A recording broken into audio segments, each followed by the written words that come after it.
Actually, there are three paths because first time was I desired to live in San Francisco after I had finished Georgia Tech. Moved out there. The only job I could get was at Lockheed Missiles in Space, which put me into satellite.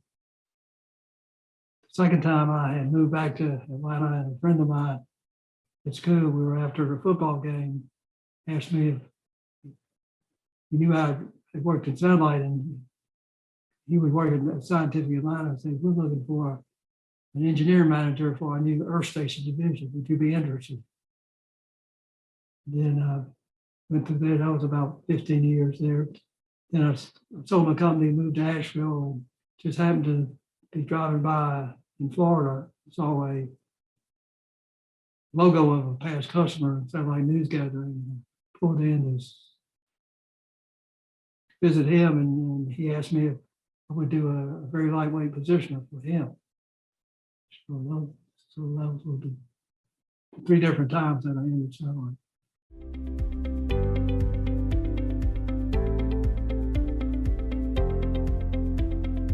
First one was always trying to do my very best. So I didn't have to, I never looked back saying I could have done better or what could I've done. I've always given it my best. That has worked out to my benefit throughout my education and my career.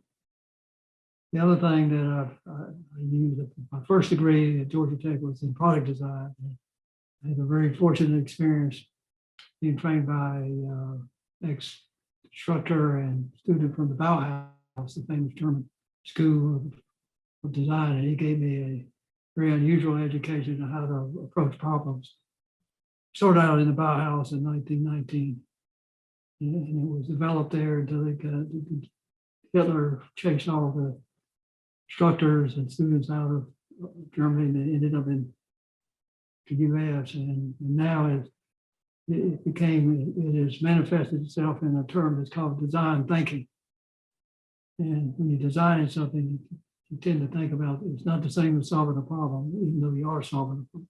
You approach it differently than you would solving a math problem, and it just gives you a way to think about problems, how to frame them correctly, how to address them, how to iterate, and how to optimize them. And I've used it in many instances besides designing a product. Very helpful, all sorts of things. It's called design thinking.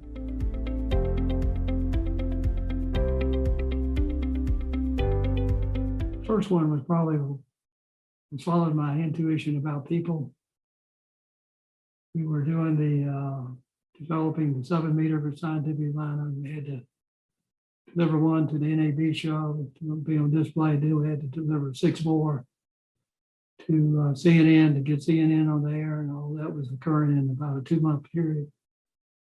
And I had a young project engineer that I had a good instinct about him, but his associate in the same group was telling me he was no good. My intuition said he would be good, and I put him in charge of this very important project of getting one to the NAB and then 6 over to install at CNN, and he did a great job.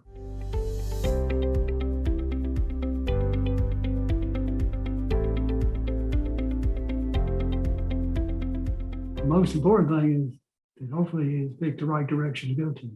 And sometimes you can be fooled, you can make an error. So I generally have a plan B already created in case I'm wrong, and how to mitigate my mistake if it turns out to be incorrect, the direction I picked. You can't be overly nervous about it, but you got to be urgent about it, and you got to be calm at the same time. So you got to pass both those emotions.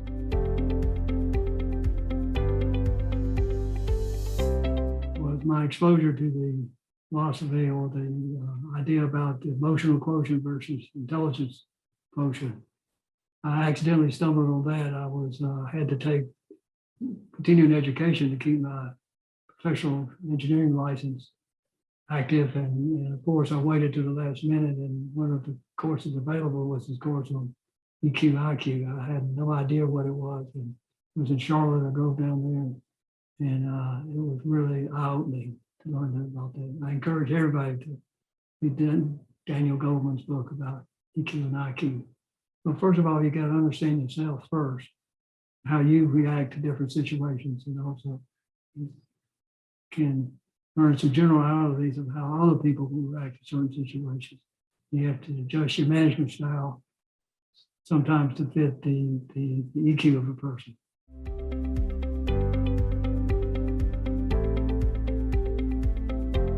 What I think I would recommend to do is to print up some personal cards, go to the satellite show and very carefully and politely try to swap a card with somebody in the booth, sort of, if you're lucky, and you gotta approach them correctly. You wait, you don't interrupt them talking to anybody.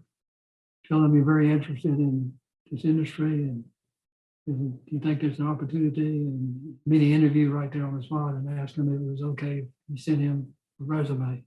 Be prepared for everything takes longer than planned if you're developing and creating new technology.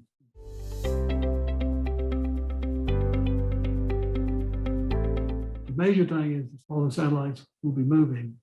They will no longer be still with reference to the Earth. So the antennas are going to have to track the satellites, all antennas to use them. And they're talking about some very low cost antennas that will be tracking the satellite. Our hope is that we can break through on the flat panel where we can use electronic beam steering. We can do it technically, but we got to do it at a cost that is attractive to the industry and makes sense. So those are two big challenges. And then we will run out of bandwidth like we always have, and then we'll have to move to Q-band, which is even higher frequency, where everything has to be more accurate and more precise.